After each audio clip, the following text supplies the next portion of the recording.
কংগ্ৰেছে আগন্তুক বিধানসভা নিৰ্বাচনৰ বাবে ৰাইজৰ দলক এৰি দিছে আৰু দলটোৱে বিচৰা 4খন আসন।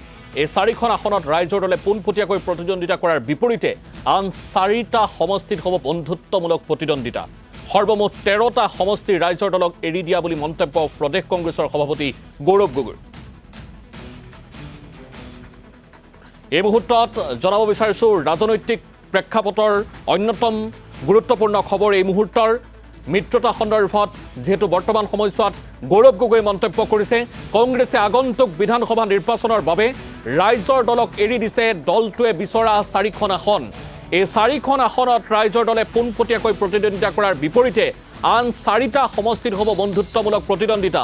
সৰ্বমুঠ 13টা সমষ্টি ৰাইজৰ দলক এৰি দিয়া বুলি মন্তব্য প্ৰকাশ কৰিছে প্ৰদেশ কংগ্ৰেছৰ সভাপতি গৌৰৱ গগৈয়ে। শেহতীয়া আপডেট সন্দৰ্ভত আমি কিছু কথা আলোচনা কৰিব বিচাৰিছোঁ। আমাৰ সৈতে আছে ফোন লাইনত অমৰেন্দ্ৰ ডেকা। অমৰেন্দ্ৰ ডেকা, আপোনাৰ সৈতে আহিব বিচাৰিছোঁ যিহেতু মিত্ৰতা সন্দৰ্ভত দীৰ্ঘদিন ধৰি বিভিন্ন ধৰণৰ আলোচনা পৰ্যালোচনা চলি আছে আৰু আজিৰ তাৰিখত গৌৰৱ গগৈ মন্তব্য প্ৰদান কৰিছে। এই মুহূৰ্তত অধিক তথ্য জনাব। এইখিনি মুহূৰ্তত আমাৰ হাতত কিছু বিশদ তথ্য আছে যে কোনকেইটা সমষ্টি ৰাইজৰ দলক প্ৰকৃততে কংগ্ৰেছে এৰি দিছে, কোনকেইটা সমষ্টিত বন্ধুত্বমূলক প্ৰতিদ্বন্দ্বিতা কৰিব বিচাৰিছে আৰু ক'ত মিত্ৰতাক লৈ জট লাগি আছে। মই প্ৰথমতে আমাৰ দৰ্শকক জনাব বিচাৰিছোঁ যে 13টা সমষ্টি কংগ্ৰেছে ৰাইজৰ দলক এৰি দিয়া বুলি কৈছে। এই 13টা সমষ্টি সম্পূৰ্ণভাৱে এৰি দিয়া নাই, ইয়াৰে 4টাত কিন্তু বন্ধুত্বমূলক প্ৰতিদ্বন্দ্বিতা হ'ব আৰু কেইবাটাও এনেকুৱা সমষ্টি আছে য'ত ৰাইজৰ দলে আচলতে তেওঁলোকে প্ৰাৰ্থিত্ব চিন্তা কৰা নাছিল বা তেওঁলোকে যি দাবী লিষ্ট তেওঁলোকৰ যিমান তালিকা আছিল সেই তালিকাত কিন্তু সেই সমষ্টিসমূহ নাছিল। অৰ্থাৎ ৰাইজৰ দলৰ ইচ্ছাৰ বিপক্ষেও কিছুমান সমষ্টি দিছে, প্ৰথমতে আগ্ৰহ প্ৰকাশ নকৰা সমষ্টি দিছে আৰু ৰাইজৰ দলে আগ্ৰহ প্ৰকাশ কৰা সমষ্টিসমূহত দিব খোজা নাই, কিন্তু 13টা সমষ্টি দিছে। মই প্ৰথমবাৰৰ কাৰণে আমাৰ দৰ্শকক ক্লিয়াৰ কৰি দিছোঁ যে এই মুহূৰ্তলৈকে 4টা সমষ্টি কংগ্ৰেছে সম্পূৰ্ণভাৱে ৰাইজৰ দলক এৰি দিছে। ৰাইজৰ দলে বিচৰা সমষ্টি 4টা, সেই 4টা সমষ্টি হৈছে শিৱসাগৰ, মৰিয়নি, চিচিবৰগাঁও আৰু দলগাঁও। এই 4টা সমষ্টি ৰাইজৰ দলৰ দাবী আছিলে। এই 4টা সমষ্টি এতিয়ালৈকে স্পষ্টকৈ এৰি দিয়া বুলি আমাৰ হাতত তথ্য আছে। শিৱসাগৰ, মৰিয়নি, চিচিবৰগাঁও আৰু দলগাঁও। ইয়াৰ উপৰিও আপোনালোকে লক্ষ্য কৰিব মন্দিয়া, য'ত শ্বেৰমান আলী আহমেদ এতিয়া প্ৰাৰ্থী হ'ব পাৰে, ঠিক সেইদৰে মাৰ্ঘেৰিটা, ঠিক সেইদৰে পূব গোৱালপাৰা আৰু ধিং, এই 4টা সমষ্টি বন্ধুত্বমূলক প্ৰতিদ্বন্দ্বিতাৰ কাৰণে প্ৰস্তাৱ আগবঢ়াইছে। ইয়াত বন্ধুত্বমূলক প্ৰতিদ্বন্দ্বিতা হ'ব পাৰে, অৰ্থাৎ ইয়াত মিত্ৰতা নহয় এই 4টা সমষ্টিত, কিন্তু তেওঁলোকৰ মাজত বন্ধুত্বমূলক প্ৰতিদ্বন্দ্বিতা হ'ব পাৰে। ইয়াৰ বিপৰীতে ৰাইজৰ দলে বৰ বিশেষ দাবী নকৰাকৈও ডিগবৈ, মানস, ৰঙানদী, তেজপুৰ, বোকাখাত এই সমষ্টিসমূহ এৰি দিছে।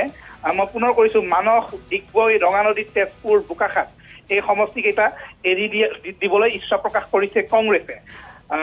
তাৰ বিপৰীতে ৰাইজৰ দলে কৈ আছে যিহেতু আমাক স্পষ্টকৈ 4টা সমষ্টিহে এৰি দিয়া হৈছে য'ত বন্ধুত্বমূলক প্ৰতিদ্বন্দ্বিতা কৰা নাই বা আমাৰ য'ত সাংগঠনিক শক্তি অতি শক্তিশালী, তেনেধৰণৰ সমষ্টি আমাক 4টা এৰি দিয়া হৈছে। 4টাৰ বিপৰীতে তেওঁলোকে 5টা সমষ্টি বিচাৰিছে। এই 5টা সমষ্টিৰ ভিতৰত আছে ডিমৌ, বৰচলা, ধিং, নাওবৈচা অথবা দিছপুৰ। তেওঁলোকে ডিমৌ, বৰচলা, ধিং, নাওবৈচা আৰু দিছপুৰ এই 5টা সমষ্টিৰ যিকোনো এটা বিচাৰিছে। মই পুনৰ উল্লেখ কৰিছোঁ, ৰাইজৰ দলক এতিয়ালৈকে শিৱসাগৰ, মৰিয়নি, চিচিবৰগাঁও আৰু দলগাঁও সমষ্টি এৰি দিছে কংগ্ৰেছে। ইয়াৰ উপৰিও তেওঁলোকে দাবী কৰিছে যে ডিমৌ, বৰচলা, ধিং, নাওবৈচা অথবা দিছপুৰৰ যিকোনো এটা সমষ্টি ৰাইজৰ দলক এৰি দিব লাগে।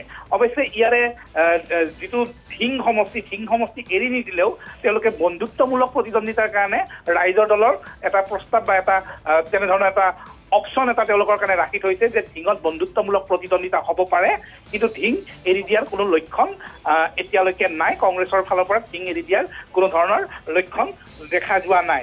মই পুনৰ জনাইছোঁ, এই যি 5টা সমষ্টিক লৈ যিটো দাবী চলি আছে, যি ধৰণৰ আচলতে জট লাগি আছে, মাত্ৰ এটা সমষ্টিক লৈ এতিয়া দাবী জটটো লাগি আছে বুলি ক'ব পাৰোঁ যে শিৱসাগৰ, মৰিয়নি, চিচিবৰগাঁও আৰু দলগাঁও ৰাইজৰ দলে দাবী কৰা অনুযায়ী তেওঁলোকৰ জয়লাভ কৰিব পৰা সমষ্টি, এই সমষ্টিসমূহ ইতিমধ্যে এৰি দিয়া হৈছে। ঠিক সেইদৰে এই 4টা সমষ্টিৰ উপৰিও ডিমৌ, বৰচলা, ধিং, নাওবৈচা অথবা দিছপুৰৰ যিকোনো এটা সমষ্টি বিচাৰিছিলে। এই সমষ্টিসমূহৰ পৰা এটাও সমষ্টি কংগ্ৰেছে ৰাইজৰ দলক এৰি দিব বিচৰা নাই, যাৰ কাৰণে জটখন লাগি আছে। অৱশ্যে ইয়াৰ বিপৰীতে নিশ্চয় অমৰেন্দ্ৰ ডেকা, এই মুহূৰ্তত আপোনাক ধন্যবাদ জনাইছোঁ।